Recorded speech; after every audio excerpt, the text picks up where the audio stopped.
Hello, mi gente, and welcome to Spanglish. Thanks for listening.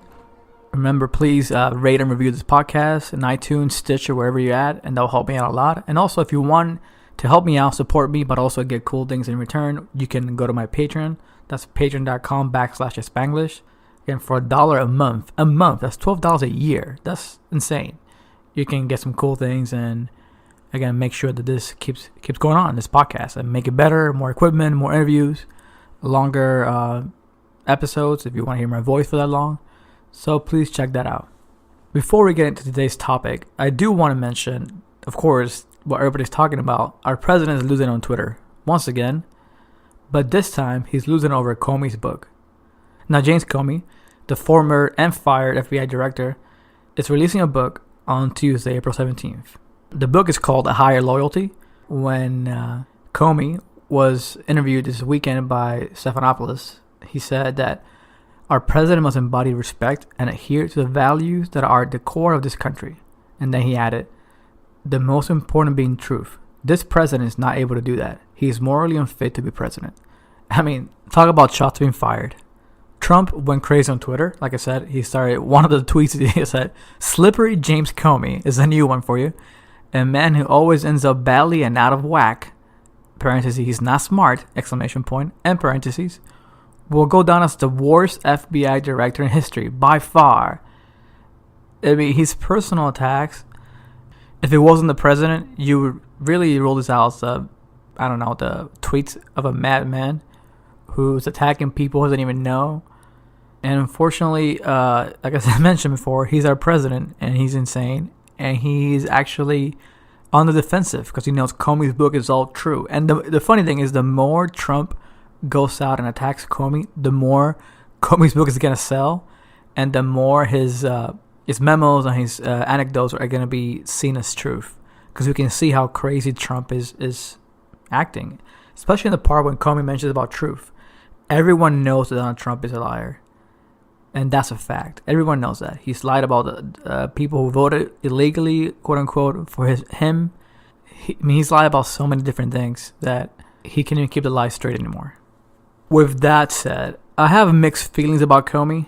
I like Comey. I think, and I know that Comey was respected in the FBI. He was a good leader. But I have mixed feelings because Comey, and he admitted to this, he released that memo that was so damaging to Hillary Clinton, saying that she was being investigated, that it really costed the election. And I don't care what you think about Hillary, but she's definitely not Trump. I mean, I'm not a Hillary fan. If anything, I was more of a Bernie fan, but she is 100 times better than Trump. I mean, anybody is. Really, anybody. You can pick anybody at the street, and they'll be a better president than Trump. Better person, even. So, Comey made that happen. I'm sure he regrets it now, making that choice of making the information public, which, again, went against protocol. And it went against protocol, and it went against standard, and it went against precedent, really. Some precedent, the way he did. And there's no way Comey's not regretting that right now. America is. So will I read Comey's book? Hell yeah. I'm going to read Comey's book. I'm going to buy it. I'm going to read it. I think his book is important. I think it adds to the conversation. The way that Trump is acting, it means that maybe he got an early copy, or maybe he's just watching too much Fox News. It could be either, really.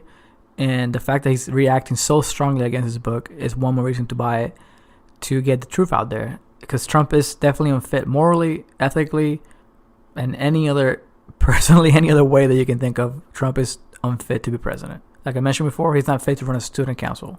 He is that bad of a person, of a man. And this book, it's really gonna hopefully expand the conversation and give us a little more detailed knowledge of what happened behind closed doors. And now for today's topic, I actually have a special guest. It's my wife, Elena Sanchez. Welcome to our house. Thank my you. Studio, our house. Thank you for having me. It's really my honor and my pleasure. Anytime. And the reason I invited Elena Sanchez, my wife, to talk with me, it's because I want to talk about, race. It's weird when, I've noticed when white people, and my wife is white, it's not always, not in her case, but the majority of people that I know that are white, they have when you want to talk about race, they always kind of clam up and they have this look in their eye like they don't want to say the wrong thing. And I understand. But I think what happens is people don't talk about it, right? And then they kind of ignore it. They kind of ignore somebody's black or Latino or whatever, and they think that our experiences are the same, but they're not, because the way you look, your accent makes a difference when you're a minority. People treat you differently. It's just a fact. When you walk somewhere, when you go in to the store or whatever. Does that make sense? I mean, yeah, I think that that white people think that's what they're supposed to do, that they're supposed to be quote unquote colorblind and to not see differences, but that's actually kind of the opposite. It's good to be aware of differences in people, but more what other minorities go through, and to put yourself in their shoes rather than just say, oh, I don't see color. Everybody's the same. It's okay for people to be different. Like, it's a good thing to acknowledge. Yeah. So, for example, there's the two guys at Starbucks. I think it was Philly. So if you haven't heard, which I'm sure by now you have, but just in case you're one of those people who, are so lucky that you don't turn on the news, but you love this podcast, so thank you. If you haven't heard, there's two African-American guys. They were in Starbucks. They were waiting for their friend, who happens to be white, to show up. So they hadn't ordered anything. They just maybe used the restroom, and they were waiting. One employee asked them to leave, or maybe told them to leave. Because I don't think the employee even asked them to leave, though. You don't think so? I read that they hadn't even approached the guys. Oh, that's even they worse. Just called the police. Wow. They weren't even. I don't think. Maybe I should. Well, even if they were asked to leave, there were other people. Actually, the lady who shared the video that went viral on Twitter and everywhere, she said there were multiple people that had been there for hours who hadn't ordered anything. And someone had. I think it was a white lady had asked to use the bathroom, right? And so she actually got the bathroom code, and she hadn't ordered anything yet either. Exactly. So there's a double standard called the implicit bias. It's when people look at somebody, a person of color, whether you're black or brown, they immediately think of you as a threat. They think that you're there to do harm, or you're something suspicious going on. But when a white person shows up, they feel like accepted or welcome, and they're treated differentially. They're not treated suspicion. They're treated like, oh, this person is one of us. There's no way this old lady or this man can be a criminal, and this black person, of course, it's a criminal, and there's no reason to it except their color. Oh, totally. Yeah. And so that's what happened in this story. The police showed up, and these guys, they got arrested. There were no charges filed because of the video. I don't, honestly, if this video hadn't been released, if that lady hadn't thought quickly to record it, I don't know if these guys would not have been charged. Mm-hmm. For nothing. Yeah. It became a PR nightmare for Starbucks, and they said, this is not a policy, we're going to investigate, we apologize, which is the right thing to do. But again, if there was no video, these guys would probably have been charged for no reason except the fact that they were drinking coffee while black. Mm-hmm. So, there's another example. The 14-year-old kid in, what city was this? It's in Michigan. Michigan, yeah. He forgot to take the school bus or something. He got lost. I know he got lost. He was trying to find his way back to school, asking for directions. So he knocked on somebody's door. Well, the lady inside saw was a black teenager knocking. He wasn't trying to break in. He was just knocking and saying, just asking for directions. Yeah, he's like, hey, I need directions. I'm a high school student. I think one of the reports that she says, why did they pick us? Like, they meaning, black people. And the husband came out with a shotgun and shot at the kid. Thank God he didn't kill him. He missed. And then when the whole thing, became news and the guy got arrested, the guy's like, well, he was trying to break in. Well, it turns out they have video of the whole thing. And the video does not correlate with the homeowner was saying. In fact, it does it does show that the kid was telling the truth. He was just asking for directions, and he got shot at. Basically, walking while black. And that's something that happens more often than people want to think. The reason I asked Lana to be here is because, she is white. She was raised here in the Midwest, and people here are very conservative. and which again is nothing inherently wrong with that, but they're kind of have their views that if Obama won the presidency, then it means there's no racism left. That we had a black president, and that's enough. Apparently, everybody should start complaining or whatever they want to say about that. I mean, have you noticed that, or that kind of, if you sense that with like certain white people, not everybody, of course, but just that community. Yeah, for sure. I think if you yourself are not experiencing discrimination or racism for just the stuff that happens for no reason, you just don't think about it still existing. I remember when I moved to Miami and we lived there right after we got married. I, for the first time, felt like I'm a minority because, I mean, I'm not like equating that as like the same. But when we would go into a grocery store, I could literally count like, the white people. The others? The others.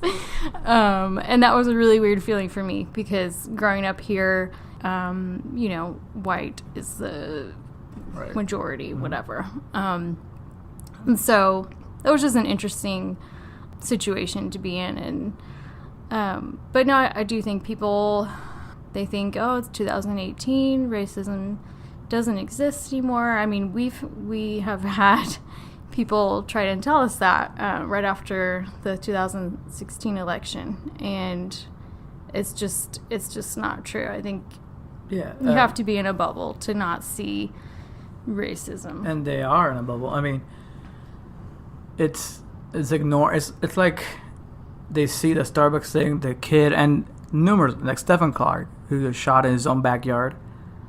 He was holding a cell phone. He was black. I mean, they see that as a never-ending number of isolated incidents. They never see a pattern when it comes to race. Well, people want to look for a reason. They'll say, "Oh, well, he was trying to steal something, right. or he has a history of doing this, or right." And that's been in a number of yeah. They always look for they want to victim blame. They never want to. I think people don't want to believe. Sorry. No, it's fine. Yeah, it's good. I'm used to talking this about myself. So. I don't think people want to believe that that there is racism or that there is a problem with the system because they want to keep trusting the system and think that it's still good. Yeah, I don't know if it's just that. No, I get that. But I think maybe that's part of it. But I also think they don't want to believe that they're racist themselves. And I don't mean racist. I mean they have biases. Mm-hmm. I think they don't want to see that. Mm-hmm. But you notice it when they tell you, hey, there's a black person over there. Whatever. It's like, oh, what does that mean? You're obviously biased. You don't want to admit it to yourself, and you want to say that, oh, Obama's president, or the typical, I have a black friend. But that doesn't mean you don't have any biases. If you see a black person across the street, you're going to turn the other way for no other reason that he's black, not because he's suspicious or whatever. He could be a PhD Harvard professor, but because of skin color, you're already programmed in your head because of your own biases to like walk away or look away and not make eye contact or whatever. Mm-hmm. But just because of the skin color of the person, that's when you should kind of check yourself. And they don't do that. I think it's hard for people to do that. That's why when I mention the word, oh, it's a black person or whatever, or I'm Latino to a brown person, to a white person, they never really want to talk about it. They kind of want to, like you said, they want to ignore it. They want to pretend that we're colorblind, it's kumbaya, it's fine. And I think I mentioned this before. Like when I see a police officer or drive by or walk by, I don't feel safe. I mean, do you feel safe? Do you feel like, okay, a cop is here, nothing bad's gonna happen? Probably before I met you, before I married you, I would feel safer. Now, just, I don't know, experiencing life with you and going through all these things, not as safe. No. Yeah, it's like, and I don't want to, I don't like generalizing. I'm not saying that all cops are bad, because they're not. There are a lot of good cops out there. But I'm saying personally, when I see a police officer, I don't feel safe. I feel the opposite. I'm like, I probably act suspicious, trying not to act suspicious, because I'm thinking, how do I not act suspicious? And then I probably end up looking like I'm crazy. Like, I'm not making eye contact. I'm looking away. Because I've heard stories, I forgot where it was, in a TV show, like, of like they're interviewing a cop, and they ask, why did you stop this person? I said, well, because he made eye contact with me. There's no other reason to stop this black dude, because he looked at him in the eye when he was driving. Like, what the hell? Like, how's that a legitimate reason to stop somebody? Just because he looked at you? Like, you don't like black people looking at you? Or whatever? It's like... So I try not to look their way. I try to, like, just, if I like to drive with headphones on. If I see a cop that's going to pull right next to me, I take at least one of the earbuds that I'm facing the officer, because just in case. I mean, even though they tell you can drive with those, because, they'd rather have you make phone calls with headphones than not, or whatever, hands-free kind of thing. But still, I don't know. I mean, they might have find an excuse. They find excuse for everything. I mean, look at Philando Castile. Look at all these guys who've been killed for no reason, really, by the cops. And most of the time, they get away with it. And that's the problem. And I had an episode that was Black Lives Matter, and I was talking about that, how people are not saying that only Black Lives Matter, but we're saying that clearly, if you look around you, Black lives don't matter. There's an like an implied comma too. Yeah. Black Lives Matter too. That's the whole thing. It's not only Black Lives Matter, obviously. Because obviously they don't to the system. If you're black, you don't count. Cops can get away with murder, and they have, and most of the time they do, because the DAs, a lot of DAs, they need the cops in order to solve cases. So it's like a weird symbiotic relationship that is very unhealthy. Like, the DAs never want to go against cops, because if now they know that the next time he needs the cops for some reason, their buddies, whoever got punished, are not going to help this DA solve the case or whatever, or get them elected. The police union will run against them. So this toxic relationship that's got to change. We need, like, independent bodies to like review police shootings, especially when it involves minorities, because this toxic symbiotic relationship has to stop. Or also, we gotta elect better DAs. I know Shaun King is doing a project that you can donate to, and I'll probably add it to the show notes. And he's trying to get DAs elected and running for office, people who are minorities or women, who will look at these issues from a different perspective, that are not in the pocket of police unions and whatnot. Clearly, like I said, when people start saying all lives matter or blue lives matter, it's like they're just so tone deaf, and it's insulting. They don't understand. It hurts more than helps. Yeah, it doesn't help at all. Like, nobody's saying your life doesn't matter, but if you look around you, the system tells you your lives matter. People who say all lives matter don't understand. Like, yeah, they don't. I don't know if they don't want to understand or they don't understand. I don't know which one that is. I really don't think they understand that. Yeah. I think they don't want to. They don't get it. Again, it's the whole thing about looking at yourself in the mirror and saying, am I a little prejudiced against certain kind of people? Am I a little bigoted? And that's a good question to ask yourself. No matter what race or color you are, you should ask yourself that question. And if the answer is yes, then find out why that is and how you can maybe change it. Like you said in the beginning, ignoring it's not going to make it go away. You can't just say, yeah, we're colorblind in this country. We got Obama elected. Doesn't that count? Of course it counts. It's a big step, but look what happened after Obama. Trump is the most... Well, we have a very, very racist president after having our first black president, which is crazy. Which is so extreme. Exactly. The people held this repressed feelings for the past 8 years and just let it out on this monster. I mean, I always tell you, but during the campaign, I just felt completely, I don't know, surprised, and I shouldn't have been surprised by all the racism and stuff that came out. Just, it was crazy. I don't know where I was going with that. No, that's fine. I mean, look at But Charlottesville. it's just, that's. It's still shocking to me, and it shouldn't be. But. Well, I don't think anybody expected Trump to win. To be honest, when he first announced 2015, he was so divisive, and I didn't think that America was that bad. I knew there was obviously problems and racism. Look at Ferguson and all those things, but right. I just thought we were a little better off than that. We're like, but it feels like we were going back to the 1960s or something. Oh yeah. When it comes to civil rights and liberties. That's what he wants. Yeah, probably. Yeah. He wants to have 6 Russian wives and make everybody who's black or Latino be their slaves or something like that. I don't know. Yeah. That's further back in the 60s, but something like that, because he's the worst. We're not fans, obviously. No. But yeah, I feel like Trump is the racist white psyche personified. I just coined that right now, by the way. Nobody else steal it. Because really, if you think about it, he represents everything that, especially the white male, really, more than anything. He represents like that. Well, look at his cabinet. It's all white, middle-aged, old white males. All these dudes who voted for him. I mean, I saw his interview. An older dude, white dude. They asked him, "Why do you vote for Trump?" He said, "I wasn't ready for a woman president."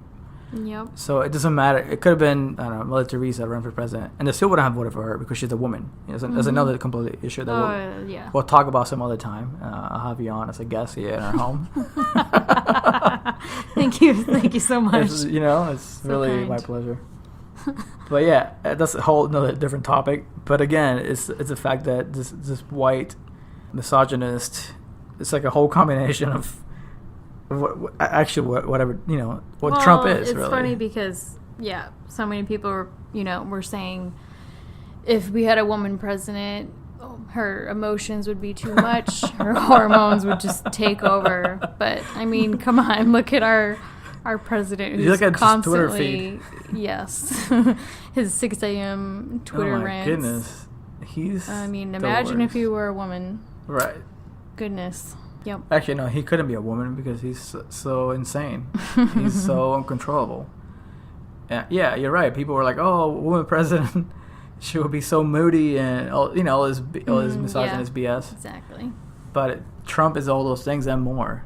Oh yeah. He fires people because of his moods, because of something he saw on Fox News mainly. He hires people he sees on TV because he only trusts television. He's like a kid. He can't control his impulses. No, yeah. And that's a big problem for a leader of a country. For sure, with the nuclear weapons in hand. He's like a kid that thinks that what he sees on TV is real, It's like, oh, Santa Claus is real or whatever. And then he sees somebody on Fox News talking about he's an expert in this, and he hires him. I forgot. I wish I had the name right now, but I heard this on Pod Saving the World, I think. This guy was hired for, I think maybe China policy or something. Trump asked Jared Kushner to find somebody like an expert in China, and Jared Kushner, you would think he'll ask one of the military guys, somebody in the intel community knows, they have experience all these years. He Googled China expert, and the first guy who showed up is the guy who he hired. It's a true story, and the guy is not competent at all. This is why we're in a trade war right now. Part of his ideas are this whole trade imbalance. Oh my. So yeah, that's the kind of administration we have in this country. And we kind of got derailed from the race issue, Trump is all related. I mean, he's a racist orangutan. So. Well, I think more than ever, race is coming up because it's every day you hear something in the news, especially from our president. So it's hard not to talk about it. Yeah, I feel like most of our conversations now, 80%, not 80%, but maybe 40% involve Trump or something that happened during the day. It's hard not to, because it's on your mind and it pisses you off. Well, so much stuff happens in one day. In one day. I feel like I age so much. All right, well, thanks for listening, guys. Like I said, we'll do this again soon. And let me know somehow on Twitter, maybe. You can find me at Master Spanglish. That's MAS and Spanglish. And let me know if you like this show, this format. And again, hit me up on Patreon. And we'll see you soon. say bye. Bye. Bye. See you guys soon.